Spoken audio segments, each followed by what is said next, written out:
മുഖ്യമന്ത്രി ചുമതലപ്പെടുത്തിയ ഏജൻസി അവരുടെ സാന്നിധ്യത്തിൽ ഇന്റർവ്യൂ നടത്തുന്നു. ഇദ്ദേഹം പോയി നിന്ന അവിടെ നിർത്തുവോ മുഖ്യമന്ത്രി? അടുത്ത് പോയി നിന്ന ഓടിക്കും പുറത്തേക്ക്? അല്ലല്ല, നിർത്തില്ല മുഖ്യമന്ത്രി. അന്ന് ഒരു ചോദ്യം, വഴി കൂടി പോണ ഏജൻസിക്കാരെ നിർത്തുവോ മുഖ്യമന്ത്രി? എന്റെ അടുത്ത് ഞാൻ നിർത്തില്ലല്ലോ. വഴി കൂടി പോണ എനിക്കൊരു ബന്ധമില്ലാത്ത, എനിക്കൊരു പരിചയമില്ലാത്ത രണ്ടുപേരെ ഞാൻ ഇന്റർവ്യൂ കൊടുക്കുമ്പോൾ ഞാൻ നിർത്തില്ലല്ലോ. പിന്നെ എങ്ങനെ കേരളത്തിന്റെ മുഖ്യമന്ത്രി നിർത്തുവോ?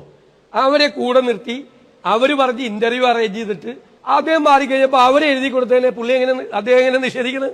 മുഖ്യമന്ത്രി ചുമതലപ്പെടുത്തിയ ഏജൻസി മുഖ്യമന്ത്രിയുടെ ഇമേജ് ക്രിയേറ്റ് ചെയ്യാൻ വേണ്ടിയിട്ട് പ്രവർത്തിക്കുന്ന ഏജൻസിയാണ്. നിങ്ങളൊക്കെ എഴുതിയല്ലോ പണ്ട്. കോൺഗ്രസ് സോഷ്യൽ മീഡിയ എക്സ്പെർട്ടിനെ വെച്ചു.